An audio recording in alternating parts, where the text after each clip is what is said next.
नमस्कार दोस्तों। 19 जुलाई 1969 रात के करीब 8:30 बजे तत्कालीन प्रधानमंत्री इंदिरा गांधी जी ने 14 कमर्शियल बैंक के नेशनलाइजेशन की घोषणा की। लेकिन आखिर क्यों बैंक का नेशनलाइजेशन किया गया और इसका भारत के अर्थव्यवस्था पर क्या परिणाम पड़ा, आइए जानने की कोशिश करते हैं इस वीडियो में।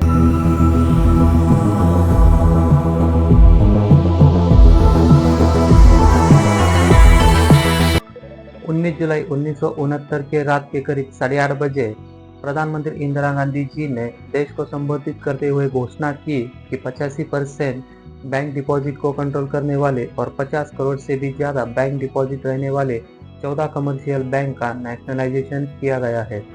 14 कमर्शियल बैंकों की बात करें तो Bank of Baroda, Bank of India, Punjab National Bank, Allahabad Bank, Dena Bank, UCO Bank, Union Bank, Syndicate Bank, Indian Overseas Bank, Indian Bank, Central Bank of India, Canara Bank, United Bank of India, Bank of Maharashtra, इन बैंकों का nationalisation किया गया था। Nationalisation की वजह से ये सभी बैंक अब सरकार के कंट्रोल में आए थे।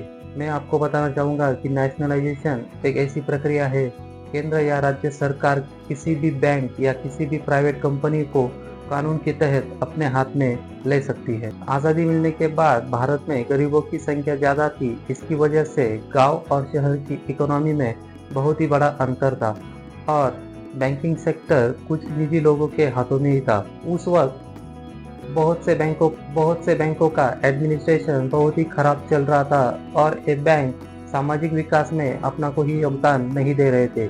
नेशनलाइजेशन के वक्त भारत देश का 80% कैपिटल इन बैंकों के हाथों में था और ये पैसा उसी जगह पे इन्वेस्ट कर दे जहां से प्रॉफिट की ज़्यादा बड़ी उम्मीद थी। और सरकार चाहती थी कि इन पैसों का इस्तेमाल एग्रीकल्चर और स्मॉल स्केल इंडस्ट्री में हो और एक बैंक ग्रामीण क्षेत्रों के पहुंच से बहुत ही दूर थी, तो सरकार इन बैंकों को लेकर ग्रामीण क्षेत्रों में ले जाना चाहती थी और बैंकों के पैसों से भारत की इकोनॉमी को सुधारना चाहती थी। पर कुछ लोग इसे राजनीतिक कारण भी बताते हैं। विपक्ष प्रधानमंत्री इंदिरा गांधी जी को गूंगी गुड़िया के नाम से बुलाते थे, तो इंदिरा गांधी जी ने इस छवि को तोड़ने के लिए बैंक का नेशनलाइजेशन किया, ऐसा कुछ लोगों का मानना था। हालांकि नेशनलाइजेशन के इस फैसले को सुप्रीम कोर्ट में चुनौती दे गई और सुप्रीम कोर्ट ने इस फैसले को रोक लगा दिया था। लेकिन 4 दिन बाद ही इंदिरा गांधी जी ने नया अध्यादेश लाकर सुप्रीम कोर्ट के फैसले को नलिफाई कर दिया था। इंदिरा गांधी जी के इस फैसले को विरोध करने में सबसे आगे थे मोरारजी देसाई। उन्होंने इस फैसले की नाराजगी जताते हुए अपने वित्त मंत्री पद का इस्तीफा भी दे दिया था। लेकिन इस सब के बाद देश की अर्थव्यवस्था में काफी सुधार आया। नेशनलाइजेशन के बाद गरीब लोगों को भी लोन और अन्य बैंकिंग सुविधाएं मिलने लगी।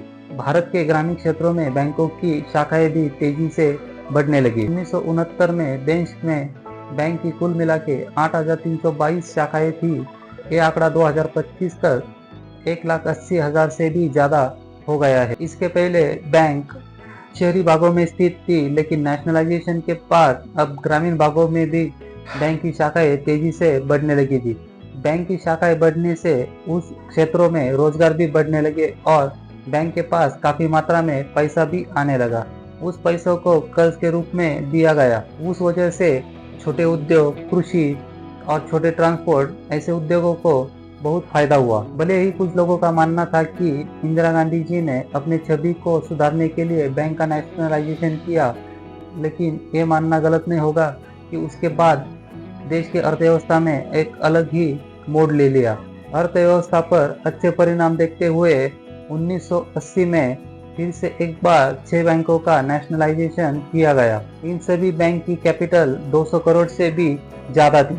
6 बैंकों की बात करें तो Vijaya Bank, Punjab and Sind Bank, Oriental Bank of Commerce, Bank of India, Corporation Bank, Andhra Bank, इन बैंकों का नेशनलाइजेशन किया गया। दोस्तों, आपको क्या लगता है, अगर उस समय बैंक का नेशनलाइजेशन नहीं होता तो क्या आज देश का बैंकिंग सेक्टर इतना मजबूत होता? मुझे कमेंट बॉक्स में जरूर बताना।